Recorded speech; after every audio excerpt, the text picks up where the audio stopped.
Hello and welcome to Photographic Connections, the podcast where we create connection to self, nature and others through the art of photography. My name is Kim Grant, the founder of Photographic Connections and your host for this podcast. And today, I'm absolutely delighted to welcome Scotland's night skies photographer, Allan, onto the podcast. Andrew is an astrophotographer who has had a deep connection with space from a very early age. He has become very aware of all the incredible opportunities that the night sky has in Scotland, and he's very passionate about reconnecting us with its beauty. We speak about his vision for the future and why photographing the Northern Lights is his favourite thing to see and photograph after dark. So without further ado, please join me in welcoming Allan.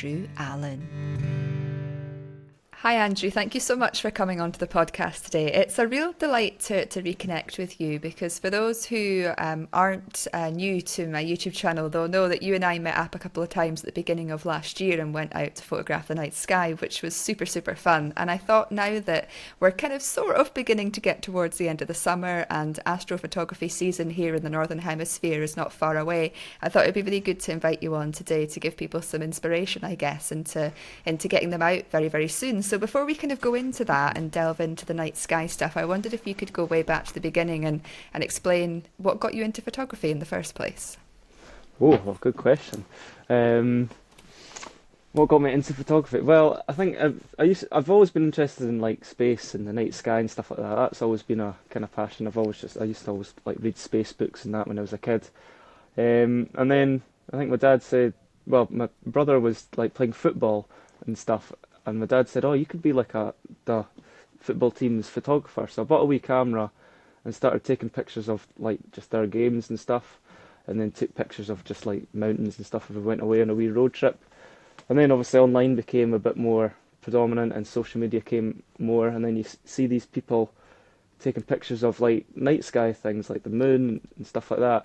I'm like, wow, that's pretty cool. So I got kind of like a telescope. And then realised it was quite hard to photograph through a telescope, like with a normal camera. You need all these devices and stuff. So I just used like my phone to take pictures of the moon. So I did that for like a year and just got familiar to the night sky, all the constellations, different things you can see through a telescope. And then pretty much social media is just a huge influence. Then I came across different people's like YouTube channels. I think the most well-known one, Allan Wallace, kind of came across his, and then he was like showing this landscape astrophotography. And he was getting all these different beautiful locations with all these constellation Milky Way, like just with like a camera and a tripod. I'm like, whoa, that's different. So I kind of sold my telescope. It was quite an expensive telescope, and then bought kind of like a good low light camera, and then just travelled around Scotland, which thankfully Scotland's got amazing dark skies, and then just started taking these images, and then just snowball effect, just realised how many good things are in Scotland.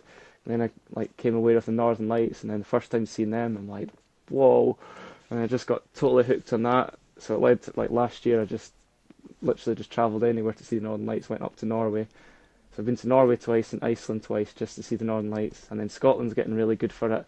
So it's just I'm really hooked on Northern Lights now. But yeah, pretty much just getting spoilt for choice in Scotland because Scotland's got such great like dark skies, and you can capture it just with a camera and a tripod, and it's not relatively that hard. It's just a few settings and that's it. So pretty much like that. Yeah. It's amazing, isn't it, actually? Allan's work and his channel is just incredible, and I can totally see why he was such a big inspiration to you. And it's amazing what we can do with, DSLRs and now mirrorless cameras to photograph the night sky. It really is incredible. And over the last few years, you've been kind of slowly becoming quite well known in Scotland as kind of like the Scottish astrophotographer. It's been an interesting journey for you, haven't it? You even ended up on the BBC earlier on this year, didn't you? On a programme. Yeah, it's going quite. I think because it's the way, like, say, we talk about Allan Wallace, he was like the first one to do something even like in the world on YouTube. So everyone kind of was like, whoa, this is cool. And I kind of like searched around Scotland. I'm like, there's no like astro photographers, and we've got so much dark skies. I'm like, why is there no one? People do it here and there, but they do it like just as they're a photographer, just as a wee side thing. But like serious astrophotographer, I couldn't find any. So I was like, right, I'm just going to do this. And thankfully it's been picked up on social media, and then the BBC got in contact because they were wanting to like, showcase Scotland, and they found obviously Scotland's great for night sky. So contacted me doing it. Then like photography clubs and stuff are wanting me to go and talk about astrophotography because not many people do it. So it's like, why is no one doing this? It's kind of like a wee honeypot thing. It's just a weird thing that no one's really dived into. So yeah, thankfully it's kind of taken off. I've got loads of talks this season, this winter, just showcasing and what people and clubs wanting to take, well, me to take them out and show them night sky, and it's just because I don't think no one's done it before. So, which is weird. That's why I want to promote Scotland's night sky so much more, because if you look at like a light pollution map of Europe, like Scotland is just away in the corner, completely dark. As soon as you go past like the central belt, there's like no light pollution, and anywhere else in Europe you have to travel for ages. So it's so weird that Scotland's night sky is not promoted heavily, which is, yeah, it still blows my mind. But thankfully, I'm hoping to try and push that message. Yeah.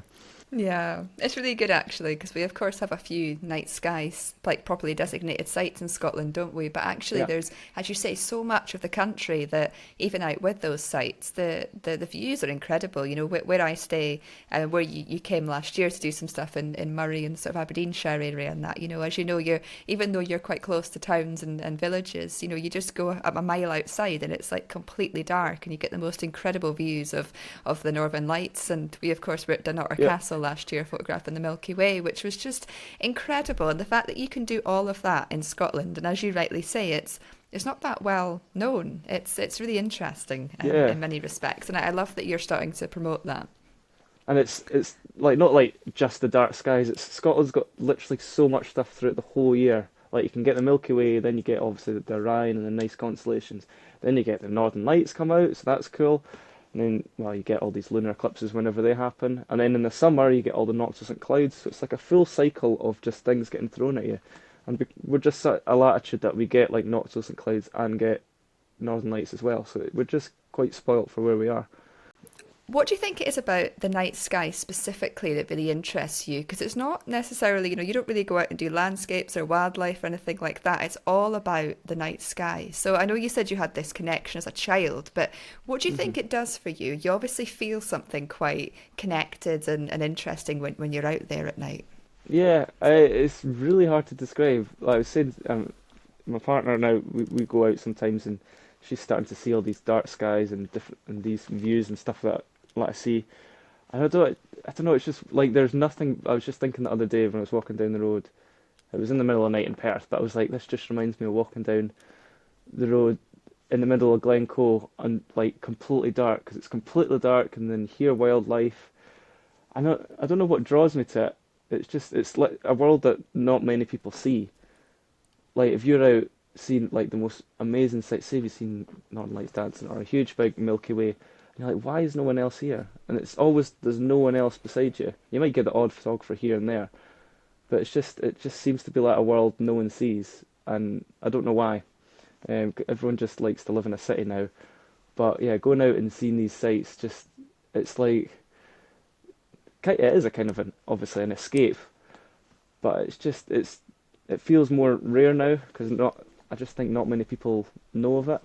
So when you're under it, and you're like, wow, not many people are doing this just now, and it's just a unique experience. And then obviously, I mean, if you like watch space documentaries, your mind goes, whoa. So if you're looking at things in the night sky, you're like, wow, we're so insignificant, stuff like that. And you really do, say when you've got a camera photographing under the night sky, you do feel tiny. You just feel like, wow, like daytime's kind of pointless, and normal, commuting to work, blah blah blah, is a bit different when people just do this. Like our ancestors just sat and did this, and I don't know, it's a weird, it's kind of like a throwback, escape, and just a thing that not many people see, and I don't know why, but maybe that's kind of what. Maybe if everyone did it, it'd be a bit annoying, and the what do you call it? The excitement of it would go away if everyone did it. So maybe I like it just being the odd few who do it, because maybe it's just the rarity of it, I think.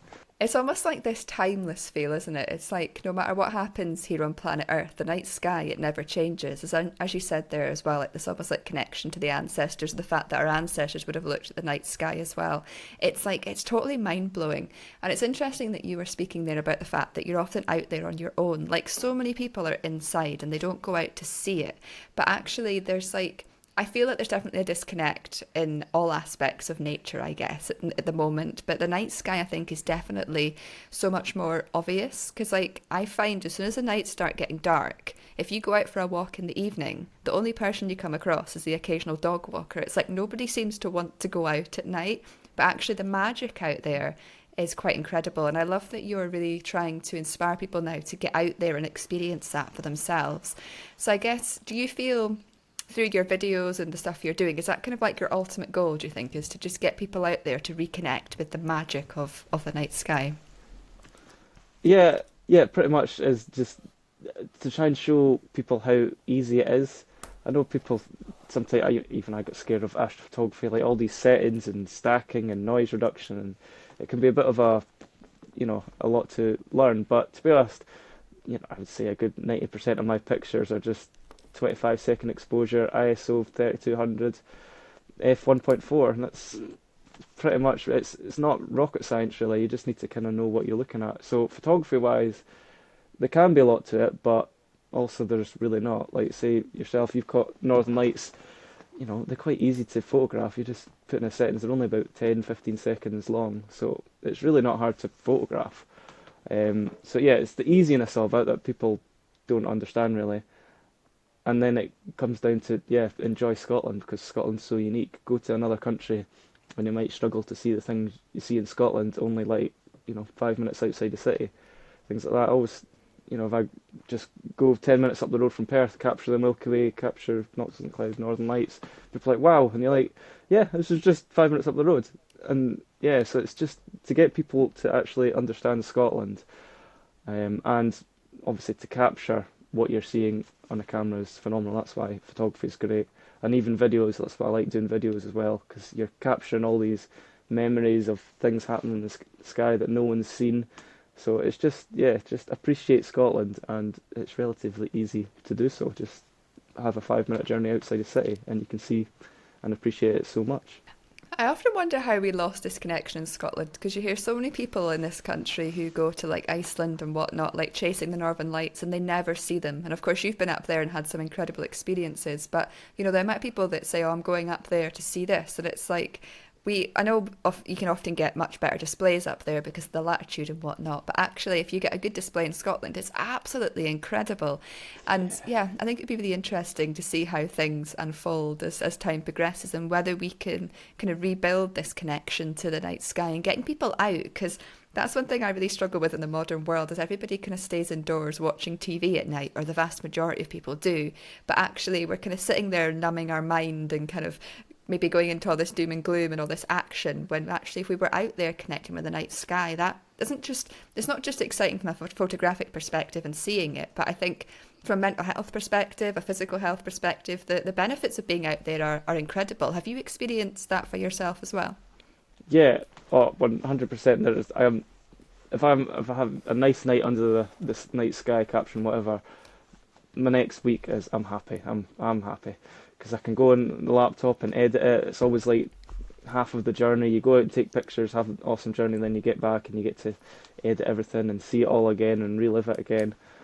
So yeah, it's so like say for Northern Lights, always talking about Northern Lights, but it's a great example. Like the adrenaline you get from Northern Lights is just insane. And in Scotland, it's different. Obviously, as you said, Norway and Iceland, yeah, the shows there are a bit better because they're right above you. But in Scotland, you get this. I think when was it? The March one. I think I messaged you to see if you were out, but I think you got clouded. But I was like screaming my head up because it was like, because we're obviously at a lower latitude, we're looking north. It's not dancing above you, but it's like a wall on the horizon. So there was this huge wall of colour, and I was like screaming my head off. It was just like, what the hell? So obviously that's going to get stronger the next few years, hopefully. But yeah, the adrenaline you get is insane. But as well, there's a lot of times you go out and don't get anything. So I think people need to kind of understand that it is a kind of passion, because I've had it before. People say to me, right, okay, let's go out and take pictures. I'm like, right, let's go. And then, we're sitting in the car waiting for something to happen or waiting for clouds to clear, and they get bored and they're getting cold and they're absolutely freezing. Because I've got obviously you need to have the right equipment. I've put hand warmers in my gloves and my socks, so I'll never get cold hands and feet. Always a win. But yeah, if you're not prepared and you're not having the passion for it, waiting about for a while in the freezing cold, waiting for a clear spell, or the wind's whacking you in the face and it's freezing and you can't feel your fingers. Yeah, people get put off by that. So you do have to kind of have the passion for it, because I think people will, they'll try it once, and if they don't get it, all they remember is just the freezing cold and bored they were. But you need to keep at it, because the amount of times like we go out for something like a Northern Lights show or to get a clear sky, and that doesn't happen. But no one ever sees that because you don't come away with anything. So a lot of fuel is pretty much wasted a lot of time. But yeah, I think you need to have a passion to just enjoy being out and like for the hunt for it. I think the hunt's the best part sometimes. Yeah. I think it can take a while to build that up, can it? I think we live in a world nowadays where people expect almost like that instant gratification, and where patience just is so difficult for many people. But I think until you've had that first incredible experience, it's hard to understand it. Like, I was so lucky. My first ever proper Northern Lights display that I went out to find was in, I think it was 2017, when the sky was pink. Like, it was absolutely phenomenal. I've never seen a Northern Lights display quite like it since. That one you had in March was very similar, but I obviously missed that. But I think for me, because my first proper experience was that incredible show, it's like that's what gets me out now, because I remember that. You never forget that moment. Like, you'll never forget the one in March, will you? Because it was just insane. No, that was the first big show I've seen in Scotland. I will never. I've already got a big canvas in my living room from that show. Even though it might not be the best show I've ever seen, but it was the first good show in Scotland that I've ever seen. And I remember the first show I've ever seen. I remember the first picture. It was up at the Cairngorms ski resort. It was just a bit of green on the horizon. I'm like, yes, I've captured that. And I always remember that, even though if I captured that now, I'd be like, oh, let's just go home. And then I remember the first pillar I ever saw in Scotland was just near Perth. And then, I remember the good proper show was about near Blairgowrie, but it was just a few pillars, but that was amazing. So you remember all the new experiences you get. Like, you always remember the first... Do I remember the first time I got the Milky Way? Yeah, I do. It was about Octararda, and it was kind of in light pollution and stuff. So you always remember the first experiences, yeah. Yeah. No, it's amazing. I was speaking to somebody the other day actually about the Northern Lights, and she was saying when you're out there watching it, you can really feel them. It's like this weird energy thing. It's like you really feel the night sky is alive. And so it's not just the photography, of course, it's actually just this feeling. It's absolutely incredible. And I guess from what you've kind of said there, I'm guessing the Northern Lights is probably your favourite thing to photograph in the night sky. Would I be correct in saying that? Yeah, probably. Yeah, and definitely. It's just... I remember that night in March, it just felt like, whoa, is the Earth actually like exploding here? Is the sky like breaking in front of me? Because all these colours just moving about, and you just think, oh, there's like a power in the sky. And when you see it, it's just, you just feel some sort of power. And then obviously when we went up to like Norway and stuff, it's a different sort of power, because it's, I don't know how to describe it. Like, the whole sky is just not a sky. It's weird. It just doesn't look like a night sky. It just looks like some sort of TV you're watching. Whereas in Scotland, you can see the power because you see it coming towards you with the arc, and then it explodes in your face, and then it goes back down. So Scotland, you can kind of sense the power of the Northern Lights coming and then hitting you. Whereas Norway, you kind of, and Iceland, you are spoiled. It's just like everywhere. But yeah, I think Scotland's good for understanding the power of the Northern Lights, and it takes you back a bit. It kind of hits you going, whoa, that's weird, that is strong, there's something powerful happening in the sky. You think the sky's going to break. It's weird. Very weird. I love seeing it build, when you start seeing a little bit of something, then a little bit of an arc, and then suddenly it's just like the pillars shoot up, and it's just like, and then there's like the dance, like, it's just, you can't really explain it, can you? It's really difficult to explain. No, you'd mentioned there... That arc's my favourite. Sorry, I was just saying, that arc's my favourite, because it's like, it's a beautiful shape and obviously an unnatural. Well, it's very natural, but it kind of looks unnatural. But it's just, I don't know, seeing that a good arc. I don't know, it just builds everything. It's my favourite sight. It builds the anticipation. What's it doing? Is it going up? Is it going down? Is it going to break? Is it getting strong? That arc's my favourite thing to see in the Scotland's night sky. It's always so nice, isn't it? And sometimes it's so much higher, sometimes it's right down, but it's like, yeah, once you Yeah, see that, you just almost know something exciting is going to happen. It's great fun. And you mentioned a little yeah, while ago that the night sky with the Northern Lights should be getting kind of maybe more stronger or more shows in the next couple of years. So I know there's a cycle, isn't there, of when with us going around the sun, every so many years there's like much more activity than others. So for those that maybe aren't aware of this, I wondered if you could maybe explain how you're predicting that the next couple of years might be more regular shows, for instance. yeah. So yeah, the sun goes through like an 11-year solar cycle, so it has a lot of activity some years and then not much activity some years. Don't know why that is. I don't know the science reason why it goes through these cycles, but it does. And yeah, our last maximum was what, 2016, 2017, something like that. And I remember seeing pictures of all these arcs like almost overhead and things like that. And then I remember when I did a talk in Dundee, like an older gentleman, obviously he's been watching the night sky for decades. He showed me a show decades ago when it was solar maximum, and the arc was like on the like underneath Orion, away in the south. So I'm like, what the hell? That's Wow. just unreal. So I was, because it was taken at the top of Dundee, looking south, and you just saw the green arc like under Orion. I'm like, what? If I saw that, I would freak out. I don't know what's going on. So yeah, so it just kind of gets active and goes down. Unfortunately, yeah, the past 6 or so years, as I've been developing my interest in astrophotography, it's kind of been minimum with a few shows, and now it's really starting to ramp up. Last year, yeah, the show's obviously got really strong, so I've never experienced a solar maximum, so it's going to be quite scary. I think it is predicted about 2025, 26 is going to be the maximum. And yeah, there's loads of websites like Space Weather Live to monitor all the space weather, and aurora groups as well. Aurora Research Scotland and Aurora Hunters UK. They're always fantastic. If you ever need to know anything about Northern Lights in Scotland, just join them groups, because if anything happens, it goes on. It goes in that group pretty much straight away if someone picks something up. So yeah, next few years should get good, hopefully. So excited. It's so exciting, isn't it? So excited. I Yeah, know. I mean, you mentioned there like the 2016, 2017, like I was saying, that's when I saw my first display. And I remember once I saw that display, there was displays every week. I mean, some weeks it was very, yeah, weak and it was just that slight green on the horizon.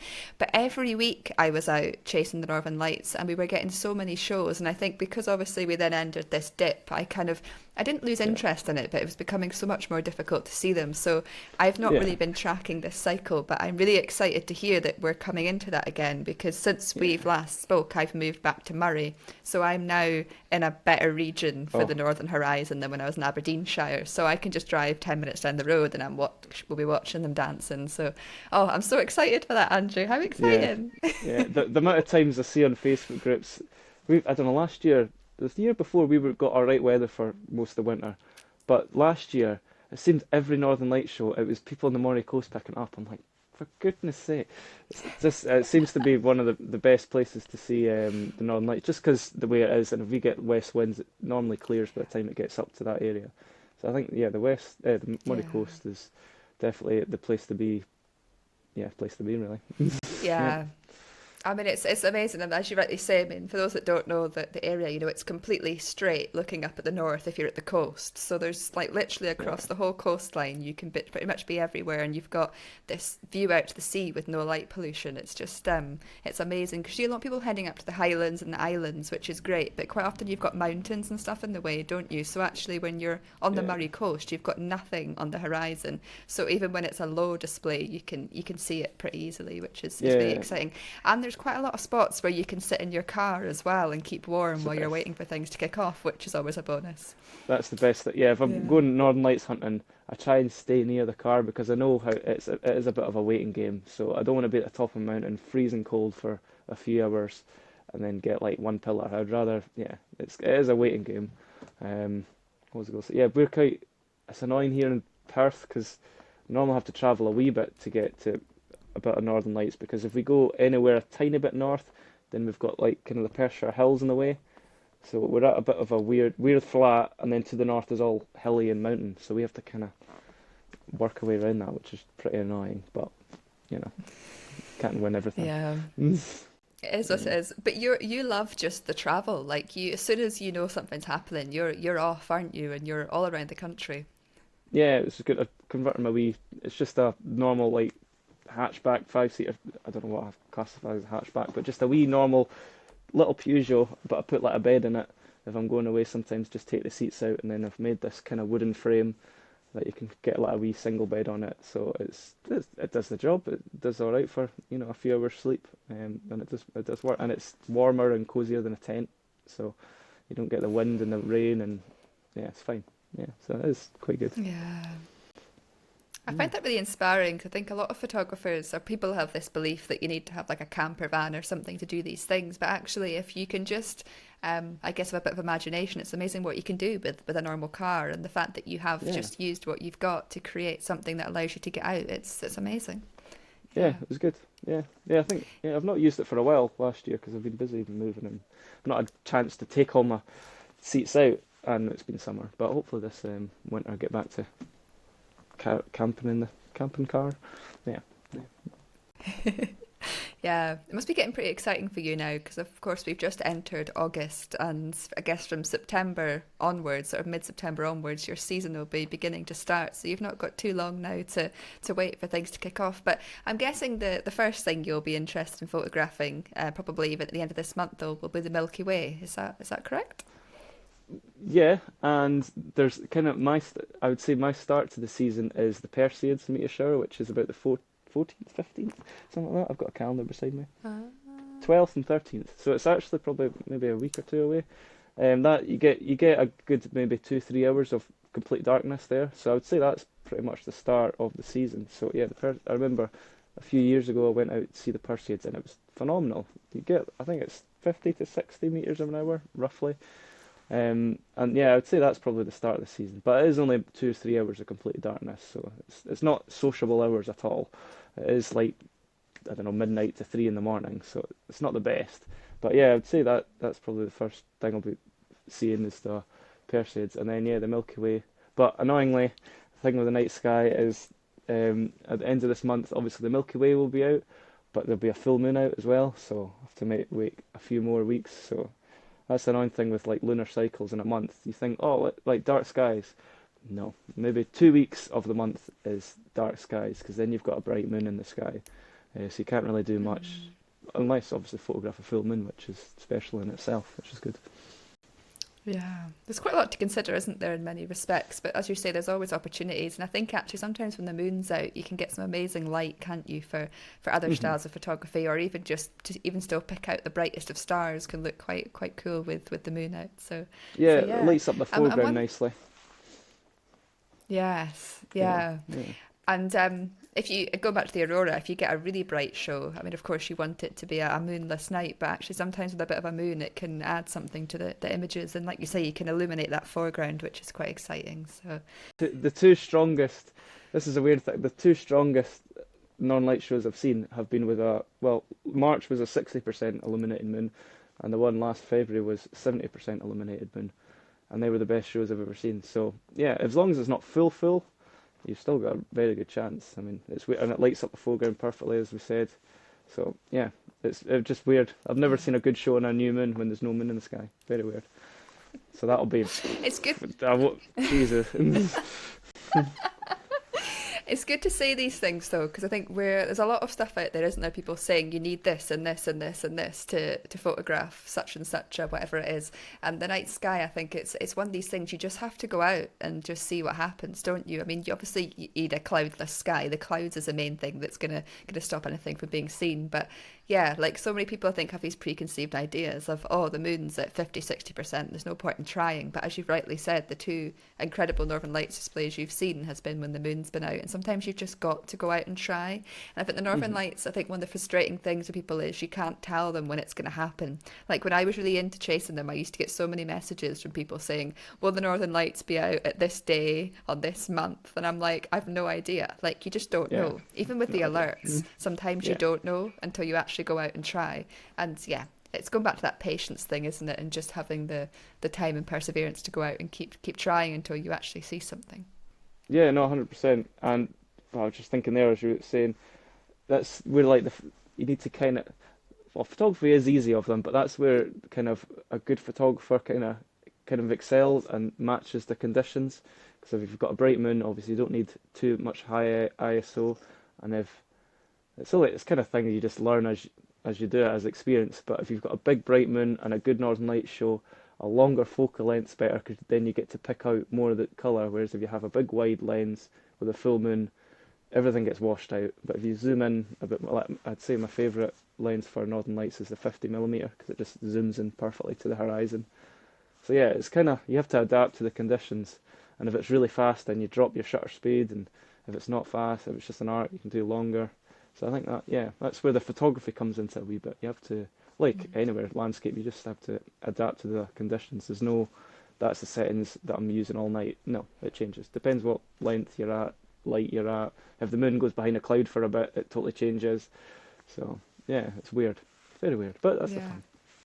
Yeah, definitely. It's all part of the fun. It's a bit like any type of photography, isn't it? You've got to go out there and try and persevere and just see what happens. One thing I really wanted to ask you about was your workshop. So you started doing quite a lot of workshops, taking people out at night and kind of teaching them how to photograph the night sky. But it must be quite a challenge doing that because you never know really what the forecast is going to be in advance. So how do you manage to navigate that? I'm still learning how to navigate it. I've chatted to other photographers as well, and they're like, I don't know how, because you can't, obviously workshops, it's a thing you have to kind of plan, and people maybe have to get like a few days off because it's obviously in the middle of the night. So you can't say to someone in 2 weeks, right, we're going to photograph the Milky Way that night. Don't know what the weather is, so yeah, it is really hard. So I had said that to like the photography clubs that I'm doing these workshops. I'm like I don't know what's going to happen. No one knows what's going to happen with the weather. So pretty much what I did just now is a thing on my website that I just take people's names and their area that they would like to kind of explore, so they don't have to travel like 6 hours one way or whatever. So say if you're in Moray Coast, just pop your name and then Moray Coast, or if you're in Fife, just your name and Fife. And then if there's a area, well, if it's clear and there's no moon, and it's kind of only like a 24-hour, 48-hour notice. That's the only way to kind of predict these things. So it is quite hard. It's not that viable really at all because you just can't forecast anything. So it's a struggle, but there's literally nothing you can kind of do. It's just a short notice. So that's all people Yeah. can do is just pop your name, area, and just wait for something because I have no idea. Northern Lights as well. I'd love to get more people to see Northern Lights. And the amount of messages, like say if I get a good Northern Lights, like that March, I've never seen so many like things through the Facebook messages. Right, we're going here, we'll see. I, I, I don't know. I have no idea. It was literally that night we were photographing the conjunction of Jupiter and Venus, and we thought maybe Northern Lights because we heard things on Facebook, but that was not our intention. And then we saw it all kicking off, and I'm like, right, let's go to a viewpoint, and then it happened. But you could not forecast it. It just happens. So it's very hard to say. Yeah, and people will say, "Oh, message me next time the Northern Lights out." It's like if the Northern Lights out, I'm rushing out probably. I can't like right, let's get out. It's like, oh, I'm going at the same time. I have no idea. So yeah, Facebook Yeah. groups is if it's on Facebook, that's probably the best way to forecasting and following people online who know their stuff. Like thankfully, I spent a week with Adrian and Jacopo from Nightlights Films up in Arctic Norway. They're like probably one of the best like aurora photographers like in the world. So learning how they read the data, it was weird because they look at all these graphs and stuff, and I still don't understand it. But they don't really know too much more than what anyone else kind of. They know how it's going to form, but they can't forecast it as much as people will think. It's a very 24 hours, 48 hours sort of thing. And people go with all this KP index. You'll see, oh, it's meant to be KP7 next week, you see on an app. But the KP is it's not anything to do with aurora, it's just, oh, there's a lot of space weather happening. So sometimes it does mean high aurora, but normally it just means there's a lot of activity in the atmosphere.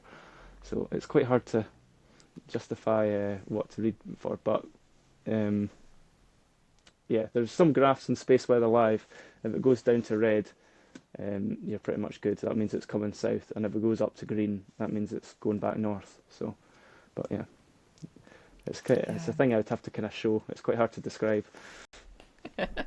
It takes a while to get your head around it as well, doesn't it? Like, I'm not mathematically minded at all, and it took me years to start looking at these graphs. And even now, like, I don't quite know, but like, if I see that things are starting to go up, and there's a few other, things people are saying, or some of the people on these apps or groups have kind of said there's a good chance, then you just kind of head out and hope for the best, don't you? But actually, like, obviously getting cold isn't very nice, and if you don't see anything you can be disappointed, but actually sometimes if you go out there, the experience of just going out and hoping for something to happen, you can make memories just doing that. And if you find people that are interested in it as well, it can be just a fun night out with some mates as well. If you can find somebody that's got the patience to wait with you as well, it's definitely, it's part of the experience.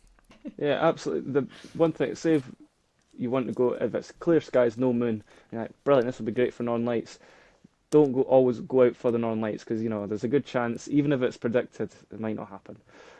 Go out photographing something else. So I'll go, right, we'll photograph Milky Way, but in the back of my head I'll be like, right, I'll go somewhere just in case if anything kicks off, there's a nice north direction. So yeah, never go out just for northern lights. Just even if you're going in an area just viewing north and you can't view anything else, go out with a telescope or do a deep sky object. Sometimes if I'm waiting for northern lights to happen, I'll just, I don't know, zoom into the Andromeda galaxy or something like that. So it's quite hard. Just do more things, more stones with, what's the saying, 2 birds 1 stone sort of thing. Capture something else, and if northern lights happen, then you can focus on that. Because it's very hard to predict it and get it right on the same night. Exactly. And that's one thing that's come up time and time again on this podcast, is going out without any expectations, because when you have expectations, that's when disappointment happens. But if you go out and just enjoy the experience a bit, just hope for the best, enjoy the experience, but if nothing happens, nothing happens. It's all part of it. But it's brilliant. And I guess so what's your maybe vision for the future with regards to all of this? Because of course you want to just inspire people to get out and experience the wonders of the night sky for themselves, but have you got kind of any vision of where you kind of want to take your work moving forward into the future? Yeah, well, I've been inspired, but there's a guy who met up in Norway when I was up there. We met him, and he is just, I kind of appreciate him and admire him. He's called Lorenzo. He's like an Italian that goes up to Norway, and he just takes people on a bus and will literally drive all over Lapland for a clear sky to see the Northern Lights. Obviously that's his thing, Northern Lights. But I'd like to somehow do that and just take people to Scotland's dark skies, just all in a minibus, and just go and see the dark skies, and if Northern Lights happen, fantastic. But just to show off Scotland's night skies and hopefully just do more workshops and tours or stuff like that, or things for tourism and stuff, because it's a big thing for tourism. A lot of kind of get sold a lot of prints to like the Galloway people, Galloway Forest National Park, because they've got a dark sky area, so they like advertising that. So I'm like, good, finally, that's someone who's advertising it. And the Cairngorms are starting to, I see a few things for the Cairngorms. So yeah, try and somehow be an ambassador and try and get people out to try and take tours and stuff and to see the night sky, because it's amazing how many people haven't seen the normal things that, like, say you and I would see on a normal night. We would go out and we'll go. I remember there was one workshop I did, and this person was absolutely fascinated in seeing the Pleiades, the wee star cluster, just because it was kind of like a wee bit blue, and then he took a picture and you could see blue, and that made his night. And I'm like, it's there every night. It's things like that. It'd be good to get people out and just let them show people what's there every night. I remember they were fascinated seeing, wow, that's the Andromeda Galaxy. I'm like, yeah, it's out every single night. Why don't you, how have you never heard of this before? And the Orion Nebula, things like that. And then, oh God forbid, if a Northern Light show happened, they would faint. But yeah, just simple things like that are just, it kind of teaches me that, wow, a lot of people don't actually know about the night sky in Scotland. So yeah, I'd like to try and just educate more people on like the night sky, and obviously travel the world. I mean, to see night skies in different countries would be amazing. Yeah. I'd love to see the Milky Way like right over, like you do in the southern hemisphere. That would be an amazing experience. But yeah, to travel about the world as well, obviously see different night skies and a solar eclipse. Oh, I'd love to see a solar eclipse, but we're not getting one. That'd be We're not incredible. getting one here for yeah, we're not getting one here for decades, which is really annoying. Wow. We're getting a 90% one in a few years, but we'll see. Exciting, See what the weather's like. exciting. Yeah. I mean, traveling the world would be amazing, but I think it's so lovely that you're so passionate about Scotland, and as I love that you brought up there about the kind of basics of what's out there every night, because it's surprising how many people have never been out and seen like the Plough and the Orion and all these other constellations that, as you Yeah. say, they're there every night. Like when I walk out my door and see the Orion, or I see the Plough, or as the Americans call it, the Big Dipper, it's just the most, there's just something like, wow, look at the shape of that, and it's like you say, it's there every night. And I think it's quite sad when we think about how disconnected people have got to that, because our ancestors would all have known the constellations. They would have used them for navigation, and we've all lost that connection to that natural way of navigating and that natural connection to whatever else is out there. And we've kind of just relied on technology, but actually reconnecting people to that, it also makes them realise that there's something so much bigger, like you said at the beginning, something so much bigger, like we're very small and almost insignificant. There's this whole world out there, and we can get so sucked into kind of our little lives here on planet Earth. But it's like, wow, if we could just bring people out and be like, wow, look at what's up there.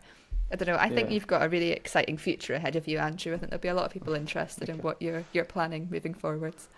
Well, hopefully, I just wanted to just do it more. It's pretty much my only goal that, I think I've pretty much found happiness. If I've got the night sky, I'm happy. So if I can somehow make some sort of living or job or just some career out of seeing every celestial event in Scotland, I will never be, it would kill me if there was a great solar eclipse or lunar eclipse and I missed it. I would be, just don't talk to me for a week. I'll be so annoyed. Like, say if the Northern Lights happens and it's clear, but I thought it was cloudy, I'm so annoyed the next morning. I'm like, I just, get really moody. So yeah, to somehow to see every celestial event in Scotland would be, just amazing to see. And just show more people about it. And I was just thinking there about people not understanding what they see in the night sky. When I was doing that BBC thing with Martin Compson, I mean, Martin Compson, he's quite a well-known person. He lives in Hollywood and he does all these things. He knows what he's doing.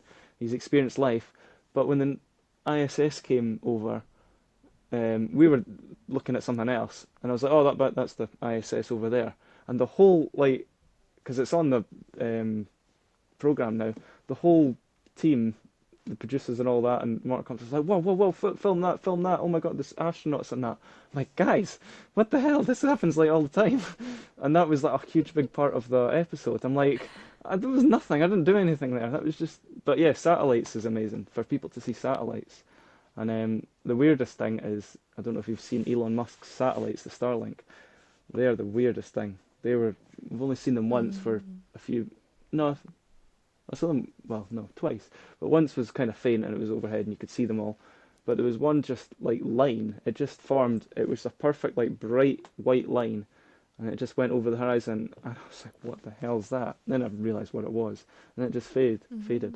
But yeah, things with that's another scary thing as well, that all these satellites are going up. So you think in maybe decades to come, astrophotography might not be the best thing, because if you take a single image and you get lines everywhere, it's not that pleasing, is it? If you just get lines absolutely everywhere in your image. So it's scary to think that if the world goes the way it goes with all these putting stuff in the space, astrophotography could be a thing in the past, and that is absolutely disgusting, really, to think about that. And then we've totally just lost the night sky. Here's hoping that doesn't happen, because it's definitely a very scary thought, you know, and it's like, you know, Yeah, we've polluted enough of planet Earth without polluting space as well. It'd be really sad to lose that connection. So I hope they kind of realise, and there's like a cut-off point, that it's like, okay, we need a few things, but yeah, I mean, it yeah, is worrying. It's like, I think a lot of our things we love are being kind of threatened at the moment, aren't they? But I guess I would hope that it wouldn't come to that, because it's a bit no, worrying. But I love how you were saying there that they were so excited by the International Space Station, because I think yeah, it just takes one person to point these things out. People just don't realise that it just takes one person to point these things out to give that sense of wonder. And you clearly yeah. have that gift, just knowing what you're showing people. It's amazing to see how excited they get by it. Yeah, it's amazing, and it's Yeah. so easy to because it's on your app. So I mean, I saw the bright light and I was like, that looks like the ISS. Quick looked, and it takes 2 seconds to look on an app. Oh yeah, it's the ISS. So it's you know anyone can find it out. The great thing with phones and nowadays, it's literally on your app. So if you're out, that's kind of the one thing which is kind of annoying. You can't get to if you go into the remote whatever in Scotland and you don't have signal on your phone. You don't know if there's northern lights. You don't know what's going on. That's a wee bit annoying. So try and pick somewhere with a bit of signal. That's probably the only one thing that's a bit too modern nowadays. People rely everyone relies too much on your phone to see if there's whatever northern lights on display and stuff. So, but hey, that's annoying. Well, thank you so much, Andrew, for your time today. It's been really, really lovely to speak with you, and I really hope that just listening to you speak about this will inspire some people when we get into the winter, for those of us in the Northern Hemisphere, to get out and embrace it this year. You know, maybe rather than sitting in front of the TV every night or just sitting indoors, you know, actually maybe once or twice a week getting out there if it's a clear sky and just seeing what's going on, because it's an amazing feeling, and when you can photograph it as well, it's incredible. So for Yeah. those who have kind of resonated with your story and want to connect with you further, where can people go to find you? Yeah, so pretty much just like Scotland's Night Sky on Facebook, YouTube, and the website scotlandsnightsky.com. That gets all my stuff. Instagram, I'm just Andrew underscore Allan22. It's kind of more of behind the scenes sort of thing and a wee bit more personal, but I only kind of post like celestial things. But yeah, it's more kind of behind the scenes. But yeah, Scotland's Night Sky. Pretty much, I've tried to do these like monthly vlogs on YouTube, which the past few months has been really hard because I've not been doing anything. But it's good to show, like, I just like showing like the cycle. So throughout the whole year, there's like a whole catalogue, January, February, March, of what to see in the night sky and what I do every month. Because, you know, there's a lot of fails that come with a lot of success as well. So, but yeah, Scotland's Night Sky. Great. Great. Thank you very Thank much. And if you're up in the Murray Coast anytime this winter, feel free to give me a shout. I'd love to head out with you again and see what Absolutely. we can photograph. We're due to see. I think we're due to get a Northern Lights show, and I'll come up to the Murray because I've love to see a Murray Coast show. So definitely, if there's one there and it's clear Yeah. skies, I'll come up and meet you. That'd be good. Brilliant. Sounds great. Well, thank you so much. And yeah, you take care. Thanks, Andrew. Cheers, Kim. Cheers. Thank you so much for taking the time to listen to this week's podcast. It really does mean the world to me. Now that this podcast has come to an end, there's only one thing left for you to do. It's time to pick up your camera and head outdoors. There's so many incredible photographic opportunities just waiting for you to discover.